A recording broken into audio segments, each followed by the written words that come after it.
আল্লাহ রাসূল ওয়াজ শুরু করেছেন, ও সাহাবীরা, আল্লাহ গফুর বাংলা, আল্লাহ রাব্বুল আলামিন ওনাকে অনুমতি দিয়েছেন, ইচ্ছা করলে তিনি পৃথিবীর নিয়ামত গ্রহণ করতে পারেন, ইচ্ছা করলে তিনি পরকালের নিয়ামত গ্রহণ করতে পারেন।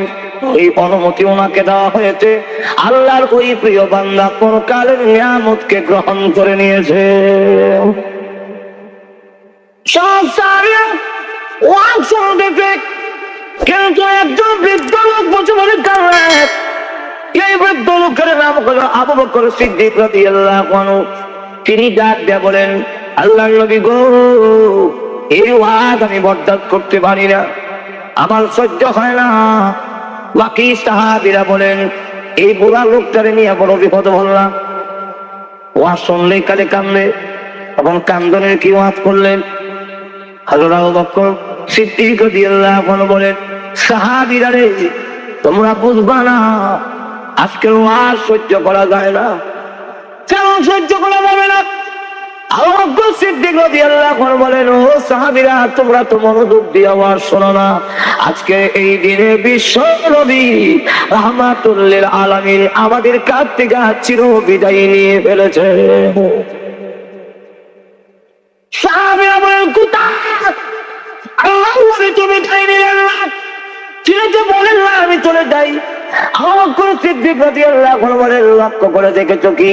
রাসূল বলেছেন, আল্লাহর কোন প্রিয় বান্দাকে আল্লাহ অনুমতি দিয়েছেন, ইচ্ছা করলে ইহকালের নিয়ামত গ্রহণ করতে পারেন, ইচ্ছা করলে পরকালের নিয়ামত গ্রহণ করতে পারেন।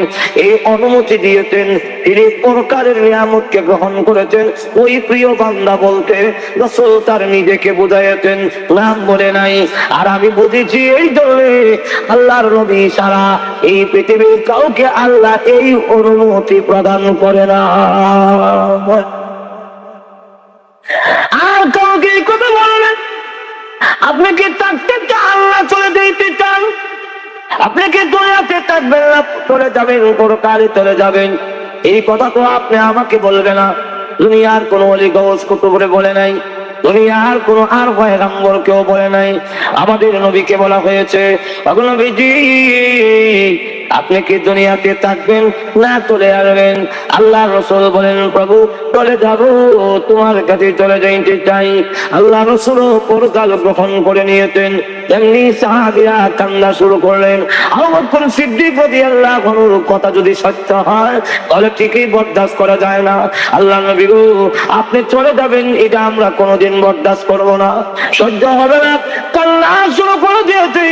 এমনি আল্লাহর নবী মিম্বর থেকে নিচে নেমে এসে আবু বকর সিদ্দিক রাদিয়াল্লাহু আনহুকে জড়াইয়া ধরলেন আর বলেন, আবু বকর, আমার ওয়াজটা তো কেউ বুঝছিল না, তুমি আর না আমার ওয়াজটা বুঝাইছো। ও আবু বকর, এই দুনিয়াতে আমাকে যে যেমন ভালোবেসেছে প্রত্যেকের প্রতিদান বদলা দিয়েছি আবু বকর, কিন্তু আমি জীবনে পারলাম না তোর বদলা দিতে। আল্লাহ হাওলা করে দিলাম। ভাইরা আমার, আল্লাহ রাসূল বলেন, আমার গায়ে হাত দিতে গেলে পারমিশন লাগবে, আমার পারমিশন ছাড়া হাত দিতে পারবে না। ঠিকই দেখা গেল মরণের সময় আল্লাহর নবীর কাছে পারমিশন না নিয়া ওরে ঢুকে না। আল্লাহ রাসূল বলেন, ও বাবা, ও ফাতেমা, আমার মাথা উঠাতে পারি না, বুকে দারুণ ব্যথা, তাকায় দেখো গো, কে জানে বারবার পারমিশন চায়, সালাম দিতেছে আর বলে অনুমতি দিবেননি, রূপবার জন্য অনুমতি দিবেন কিনা? কে গো মা, দেখো তো একটু তাকাইয়া। ফাতেমা রাদিয়াল্লাহু আনহা এমনি দরজার দিকে তাকানোর সাথে সাথে আল্লাহ ডাক দিয়ে বলেন, ওরে আজরাইল, তোমাকে তো অন্যরা দেখে না, তুমি লুকায়া থাকো, এবার প্রকাশিত হয়ে যাও, ফাতেমার সামনে তুমি প্রকাশ হও, আর না হয় আমার নবীর কথাটা মিথ্যা হয়ে যাবে। এমনি আজরাইল প্রকাশিত হলেন। ফাতেমা রাদিয়াল্লাহু আনহা দরজার দিকে তাকায় বলে, লাতা গো, এমন আকারের মানুষ আমি জিন্দেগিতে কোনোদিন দেখি নাই, মক্কা মদিনার কারো সঙ্গে মিল নাই। বিরাট আকৃতির একটা মানুষ দরজায় দাঁড়াইয়া পারমিশন চায়। আল্লাহ নবী বহু কষ্টে মাথার বড় গুটাইয়া দরজার দিকে তাকায় বলে, না গো, এ দুনিয়ার কেউ না, মক্কার না, মদিনার না, আগা মালাকুল মউত, আগা হাদিমুল লাজ্জাত, ইয়ানিল মউত, তিনি বলেন মালাকুল মউত, তিনি দুনিয়ার সমস্ত সাহায্য করতেন পারি আজরাইল। এমনি ফাতেমা রাদিয়াল্লাহু আনহা বলেন, আব্বা পারমিশন যখন পায় আজরাইল কেন আইলো? আমার আব্বা অসুস্থ, এই অবস্থায় কেন আসলো? নিশ্চয়ই নামার জন্য এসেছে, অন্য কোনো কাজের জন্য নয়। পারমিশন যখন চায় দিব না, দরজা বন্ধ করে দিব। আল্লাহ রাসূল বলেন, মা ঘুমাতে, মা দরজা বন্ধ করে আটকা রাখা যায় না গো আজরাইলকে। আজরাইল তারা করে ঢোকার জন্য পারমিশন চায় না, এটা আমার শান আর মর্যাদা, আমার সম্মানের কারণে আজরাইল পারমিশন ছাড়া আমার ঘরে ঢুকে না। আমার পারমিশন যদি না দাও, পারমিশন ছাড়াই ঘরে ঢুকে যাবে। বলো আমি পারমিশন দিয়েছি আসার জন্য, ঘরের ভিতরে আসার জন্য। এমনি আজরাইল অনুমতি পাইয়া ঘরের ভিতরে আসলেন। আজরাইল আপনাকে অনুমতি দিয়েছে। আল্লাহ রাসূলের কাছে গিয়ে বলেন, ওগো নবীজি, আপনি যদি বলেন আমি আপনাকে হাত দিব, অনুমতি যদি দেন, আর না হয় হাত দিব না। আল্লাহ রাসূল বলেন, আজরাইল আমি বলবো কোন সময়, তুমি এখন হাত দিও না। আত্তায়াতিয়ানি জিবরাইল, জিবরাইল যতক্ষণ পর্যন্ত আমার কাছে না আসবে এক পর্যন্ত তুমি হাত দিও না। মুহূর্তের মধ্যে জিবরাইল এসেছে। আল্লাহ রাসূল বলেন, ও জিবরাইল, আজরাইল এসেছে আমাকে নেওয়ার জন্য, আপনি কি কোন আমাকে যাওয়ার টাইম হয়ে গেছে। এমনি জিবরাইল কোরআনের আয়াত পড়ে বলেন, ইন্নাকা মাইয়িতুন ওয়া ইন্নাকুম মাইয়িতুন। ওগো নবীজি, আপনিও মরণশীল, আপনার দুশমন যারা তারাও মরণশীল। ইশারা দিলেন আপনার যাওয়ার টাইম হয়ে গেছে। এমনি আল্লাহ নবী কান্না, আল্লাহ জিবরাইল প্রথমে জিজ্ঞাসা করেন, নবী কাঁদলেন কেন? রাসূল বলেন, উম্মতের জন্য। উম্মতের জন্য কেন কাঁদলেন? আপনি বিদায় হয়ে গেল, আমি জিবরাইল তো আছি, আপনার উম্মতের সংবাদ রওজাতে পৌঁছাইয়া দিব। রাসূল এই ধরনের কারণে আমি কাঁদলি, আমার উম্মতের জিম্মাদার কে হবে আমি বিদায় হয়ে গেলে? এমনি আল্লাহ চাঁদে বলেন, ও জিবরাইল, আমার বন্ধুকে বলে চোখের পানি পোছা মুছে ফেলার জন্য আমি আল্লাহ ওয়াদা দিলাম, এখন থেকে আমি স্বয়ং আল্লাহ তার উম্মতের জিম্মাদার হয়ে গেলাম। চিন্তা করে আল্লাহ রাসূল বলেন, পারমিশন রাখতে আমার গায়ে হাত দিতে গেলে। কিন্তু এরপরে আমি বলি, আসসালামু আলাইকুম ওয়া রাহমাতুল্লাহ বলেছি, আবার নামাজে সালাম ফেরাবার জন্য মাথা গোলাতে পারবো বলে আমি রাসূল বিশ্বাস করি না। এতটুকু টাইম হাতে বলে আমারও বিশ্বাস নাই। আর তোমরা দেখা যায় লম্বা লম্বা টাইম আশা করে বসে থাকো, তাহলে মানুষের জীবন এত সীমিত, এটার কোনো গ্যারান্টি নাই কখন যে শেষ হয়ে যায়। একটা মাইকেরও গ্যারান্টি আছে, 10 বছরের ভিতরে নষ্ট হইলে কোম্পানির থেকে দেওয়া হবে। একটা গড়ি দিলে এটার সাথে আমার এক গড়ি একটা কাগজ দিয়ে গ্যারান্টি করে, মানে গ্যারান্টি দিয়ে একটা কাগজ দিয়ে দিছে, 1 বছরের ভিতরে নষ্ট হইলে, 5 বছরের ভিতরে নষ্ট হইলে আবার গড়ি ফেরত দেওয়া হবে। পৃথিবীর প্রত্যেকটা জিনিসের একটা গ্যারান্টি দেয়, কিন্তু আপনি আমার জিন্দেগির কোনো গ্যারান্টি নাই। আরো ধরে আছে, আপনি এই বসা অবস্থায় মৃত্যু হওয়ার সম্ভাবনা আছে। আর তো আছে কিনা মৃত্যু হওয়ার সম্ভাবনা আছে, তাহলে লাইফ আসেনি, আসলে লাইফ নাই। ওই মুভি কিন্তু আমল করি না। পরকালের জীবনের বিশ্বাসটা যার অন্তরে যত বেশি হবে, যত দৃঢ় হবে, ইহকালের আমল তার তত ভালো হবে। পরকালের জবাবদিহিতার ভয় আসলেই নামাজি হবে, এর আগে দড়িতে বাইন্ধেও মসজিদ আনতে পারবেন না। ছাগল যেভাবে পানির নামতে রাজি না দড়িতে টানলেও, যে আখিরাতের প্রতি জবাবদিহিতার কোনো ভয় ভীতি নাই, এর দড়িতে বাইন্ধা মসজিদ আইতে রাজি। ঠিক নেই।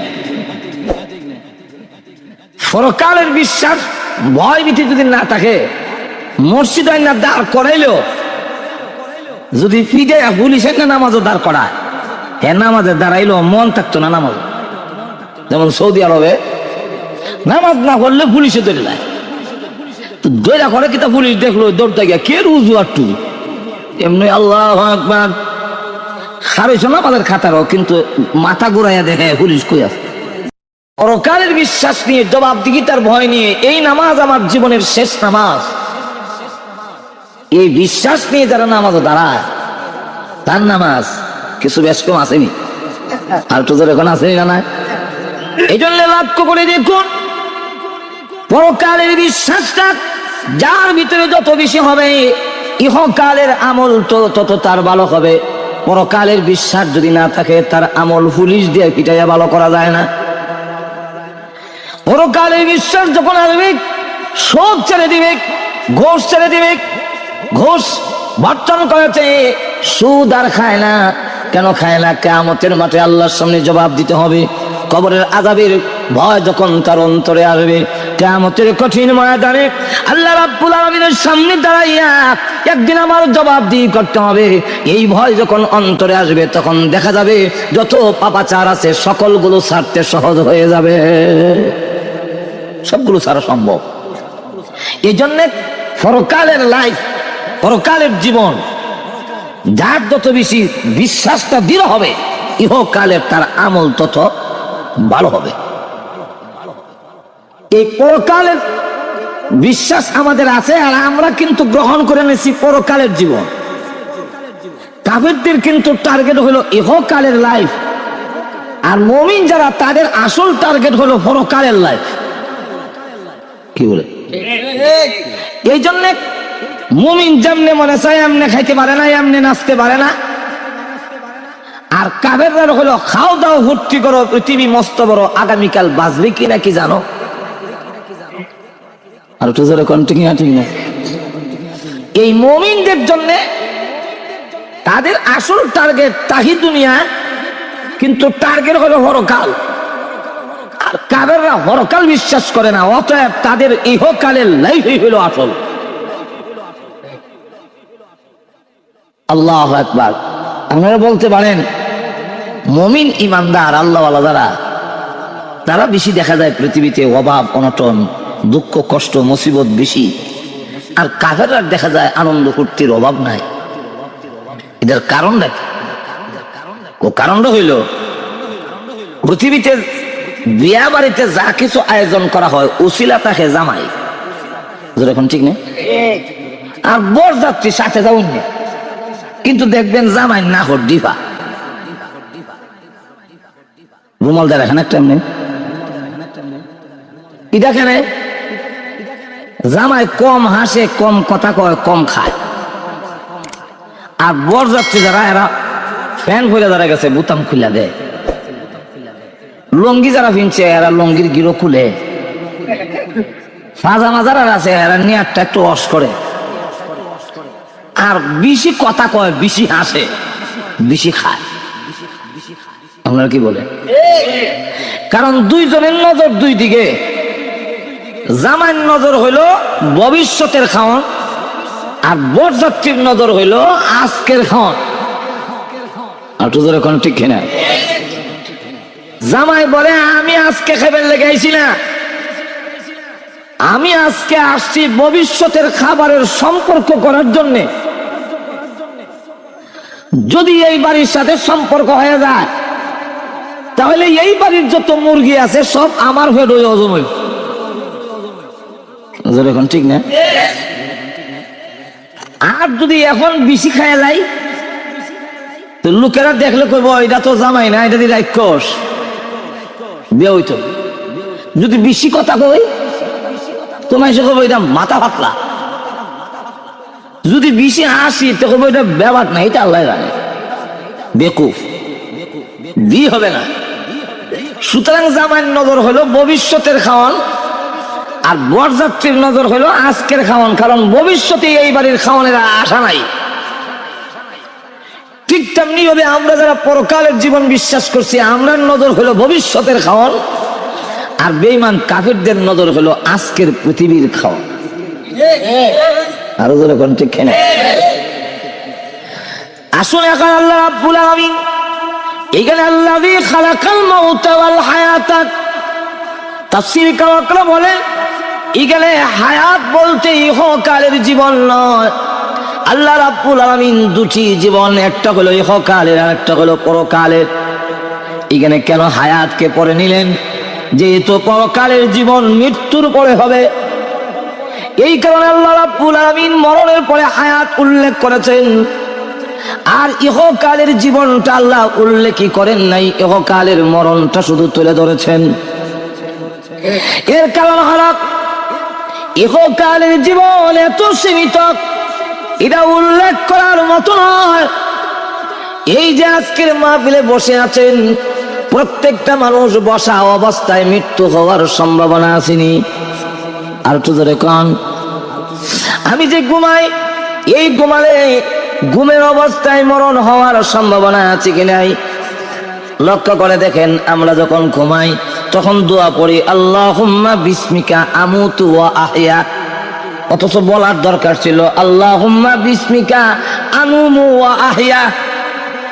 আল্লাহ তোমার নামে ঘুমাইলাম, আবার তোমার নামে জিন্দাও, না কইয়া কই তোমার নামে মরলাম, আবার তোমার নামে জিন্দাও। তো ঘুমাইছি এটা না কমু, মরছি কেমন?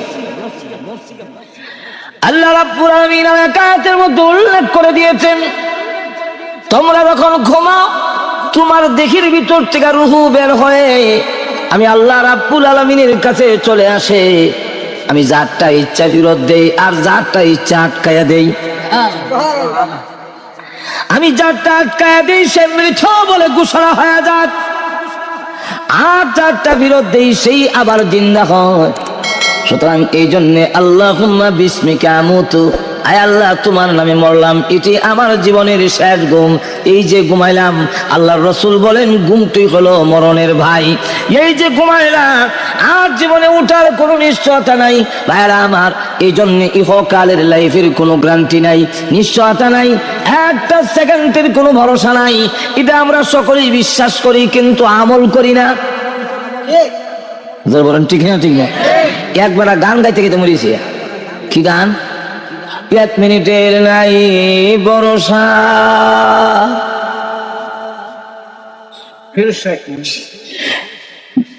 নিঃশ্বাসের বিশ্বাস নাই। কয় আবার কইও আবার গান গায়। ঘুমাই গেছেন না কেল্লাই গান? এই কত কই যে 1 মিনিটের কোনো ভরসা নাই, আবার গানও গায়। গান গাইতে গাইতে মরে। ভাইরা আমার, আসলে এই জন্য ইহকালের জীবনের কোন নিশ্চয়তা নাই। আল্লাহ রাসূল বলেছেন, ওই যে নামাজের সালাম ফিরানোর জন্য আল্লাহ রাসূল বলেন আসসালামু আলাইকুম ওয়া রাহমাতুল্লাহ বলে আমার মাথা ঘুরাইলাম, আবার আসসালামু আলাইকুম বলার জন্য আমি বিশ্ব নবী রাহমাতুল লিল আলামিন মাথা ঘুরাতে পারবো বলে বিশ্বাস করি না। অথচ রাসূলের গায়ে আজরাইল হাত দিতে গেলে পারমিশন ছাড়া হাত দেওয়ার ক্ষমতা ছিল না। রাসূল বলেন আমার গায়ে আজরাইল হাত দিতে গেলে অনুমতি লাগবে, অনুমতি ছাড়া আমার গায়ে টাচ করতে পারবে না, হাত দিতে পারবে না, স্পর্শ করতে পারবে না। কিন্তু এরপরও রাসূল বলেন যে আমি আসসালামু আলাইকুম করার জন্য মাথা ঘুরাইছি, আবার ঘুরাইতাম ফারুম বলে বিশ্বাস করি। এই হলো আমাদের ইহকালের জীবন, ইহকালের লাইফ। কিন্তু আমরা চাল চলনে বোঝা যায় যাওয়ার কোনো পরিস্থিতি নেই। ঠিক না? ঠিক। চাল চলনে বোঝা যায় যে আইসি যে আর যাইতাম না। ইহকালের লাইফ শুরু আছে, শেষ আছে, কিন্তু কত সময় বাঁচবো এটার কোনো নিশ্চয়তা নাই। কিন্তু আজকের রাতের মরণ আছে, এটার মধ্যে একটা নিশ্চয়তা, মরণ যে এটার মধ্যে নিশ্চয়তা আছে, কিন্তু বাঁচুম কিনা এটার কোনো নিশ্চয়তা নাই। এই কারণে আল্লাহ রাব্বুল আলামিন ইহকালের জীবনটা উল্লেখই করেন নাই, কিন্তু পরকালের যে মরার পরে একটা জীবন আছে, এই জীবনটা শুরু আছে, আর কোনোদিন শেষ হবে? আর তো ধরে কর না, আর কোনোদিন শেষ হবে না। সেই জিন্দেগি আল্লাহ রাব্বুল আলামিন তাই এখানে হায়াত বলতে পরকালের জীবনের কথা উল্লেখ করেছে। আর সেই পরকালের জীবনে সুখে শান্তিতে থাকতে হলে ইহকালের জীবনের সময়টাকে কাজে লাগাইতে হবে। আর তো ধরে কর না, ইহকালের জীবনকে যে যে পরিমাণ কাজে লাগাবে এই পরিমাণ সে সুখে থাকবে। আর ইহকালের জীবনকে যদি কাজে না লাগায়, তাস খেলায় আড্ডা মাইরা আর তামসা করে পৃথিবীর থেকে বিদায় হয়ে যায়, আর মনে মনে মন খোলা খায় যে এই পৃথিবীর থেকে বিদায় হইল বেহেশত, সম্ভব নেই। আর তো এরকম সম্ভব? তাহলে ইহকালের জীবনকে কাজে লাগাইতে পারলে পরকালের জীবনে সুখী হওয়া যায়। একটা একটার সম্পূরক। ইহকালের জীবনে যদি পরিবর্তন আনতে হয় তাহলে আখিরাতের বিশ্বাসটা অন্তরে বেশি আনতে হবে।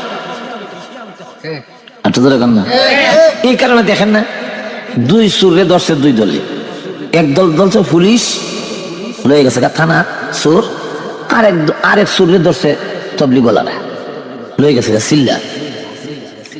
এখন পুলিশে যে নিল এটা নিয়ে লটকাইয়া বেরিয়া এরপরে 3 চিল্লা 4 মাস জেলও রাখলো, বাড়ি আইসে আরো ডাকাইতে আইসে। এখন আরো বুক কথা বাধা হয়, তখন সার্টিফিকেট লই আইসি, তখন লই ওদিন চুর আসলাম, তখন জেল খাইতে আইসি, তখন আমার এক ডিগ্রি বাড়ছে দেখাইতেছে। আর তবলিগে ধরে নিল একটা লোকরে, 3 চিল্লাত হয়ে গেল গা, মসজিদে রাখলো, কোনো ফিটলো না, মারলো না। কিন্তু দেখা যায় 4 মাস থেকে আসার পরে এখন দাড়ি দুড়ি লাগাইয়া, টুপি লাগাইয়া, লাম্বা পাঞ্জাবি লাগাইয়া এখন মসজিদের দিকে দৌড়ায়। যেরকম ঠিক না? তো এই পরিবর্তনটা কেন?